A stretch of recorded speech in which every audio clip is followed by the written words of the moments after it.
আমি গত ২ দিন আগে হচ্ছে যে একটা ভিডিও আপলোড দিয়েছিলাম যেখানে আমার ক্যাপশন ছিল মানে ভিডিওর টাইটেল ছিল যে কয়রাটা দক্ষিণ পাড়া জামে মসজিদ ও গুরুস্থান উন্নয়ন উপলক্ষে ইসলামী মহাসম্মেলনে আপনাকে স্বাগতম।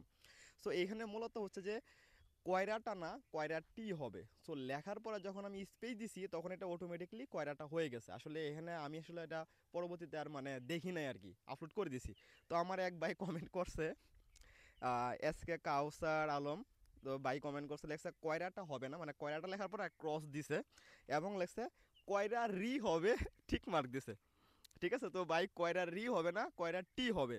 মূলত এই কমেন্টটা নিয়ে ভিডিও বানানোর উদ্দেশ্য হচ্ছে এটাই যে তোমারও বোঝানোর চেষ্টা করতেছি যে ভাই দেখো তোমারও কিন্তু মিস্টেক হয়ে গেছে। কারণ তুমিও লেখছো কয়রাটি, আমি জানি, কিন্তু কয়রাটি রাখার পরে যখন তুমি এটা যখন মানে তুমি কমেন্টটা যখন পোস্ট করছো তখন এটা হয়ে গেছে কয়রারি। এটা তুমিও ফলো করো নাই। সো আমার মিস্টেকটাও সেমভাবেই হয়েছে। সো তোমার এই কমেন্টের কারণে কিন্তু আমি বুঝাইতে পারতেছি যে আসলে আমার মিস্টেকটা কোন জায়গায় হয়েছে।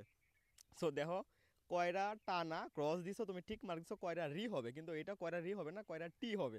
তোমার সেম মিস্টেক যেটা হয়েছে আমারও এমনভাবেই হয়েছে। তো এটা আসলে আমি ইচ্ছা করে লিখি নাই। সো আমার গ্রামের নামটা আমি আসলে ভুল লিখবো না, জানি না শুনে, ঠিক আছে।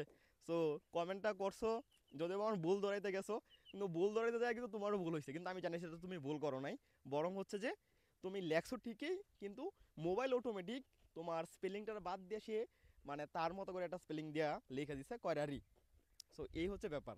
সো আমরা আসলে কেউই মিস্টেক করতে চাই না, মিস্টেক হয়ে যায়, নিজের অজান্তে মিস্টেক হয়ে যায়, যেহেতু আমরা মানুষ। ঠিক আছে। সো ধন্যবাদ।